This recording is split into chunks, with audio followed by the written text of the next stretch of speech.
প্রিয় ভাইয়েরা আমার,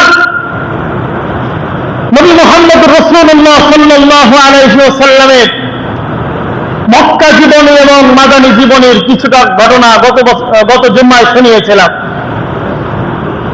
আজকে বলবো, আল্লাহ রাসূল যখন আমার মদিনা থেকে মক্কায় ফিরে এলেন, তিনি মসজিদে হারামে ঢুকলেন। এর আগের ইতিহাস শোনাইছে আপনাদেরকে, ছোট্ট করে বলি। আল্লাহ রাসূল সাল্লাল্লাহু আলাইহি ওয়াসাল্লাম কাবা গৃহে ঢুকে দেখলেন যে কাবার মধ্যে অনেক মূর্তি, 360টা। কয়টা? 360টা মূর্তি।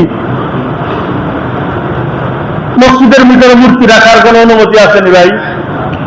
আসেনি।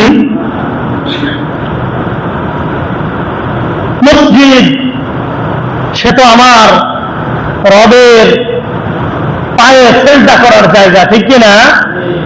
মসজিদে এসেছি তো আমি আমার রবের পূজা করার জন্য, ঠিক কিনা? এই মসজিদে কোন মূর্তি থাকতে পারে না, ঠিক কিনা? বিভিন্ন মডেল মসজিদের নামে সারা বাংলাদেশে 500 মডেল মসজিদ, ঠিক কিনা? না একটু বেশি? 500 ঘোষণা দিচ্ছিল না আমাদের আপা? এর চেয়ে বেশি মনে হয়। যাই হোক, মসজিদের অফিসগুলোতে আমার নেতার ছবি, এটা মসজিদের সঙ্গে যায় না, দেখবে না? যারা ছবি অঙ্কন করে, অনর্থ বা কারণে যারা ছবি তোলে,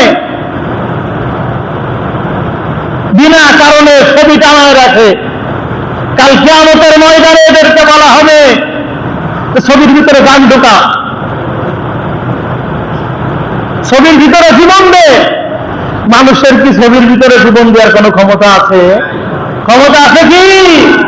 যতদিন পর্যন্ত তুই ছবির ভিতরে জীবন দিতে না পারবি, ততদিন পর্যন্ত তুই জাহান্নামে চলবি।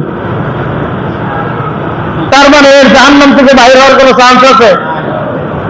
প্রিয় ভাইয়েরা আমার, এজন্য মুহাম্মদ রাসূলুল্লাহ সাল্লাল্লাহু আলাইহি ওয়াসাল্লাম, নবী ইব্রাহিম, আমাদের পিতা আদম আলাইহিস সালাম, তারা এই দুনিয়ার দিকে এসেছিলেন সারা দুনিয়া থেকে মূর্তিকে অপসারণ করার জন্য। আমার দেশে যেইভাবে করে বিভিন্ন মনে মনে বিভিন্ন গুরুত্বপূর্ণ জায়গায় মানুষের মূর্তি বানানো হয়েছিল, এখনো কিছু আছে মুসলমানের দেশে রাস্তার মনে মনে মূর্তি থাকতে পারে না, দেখবে না? সব জায়গা থেকে, সেটা জাতির পিতা হোক, কি জাতির পিতা, নাউজুবিল্লাহ,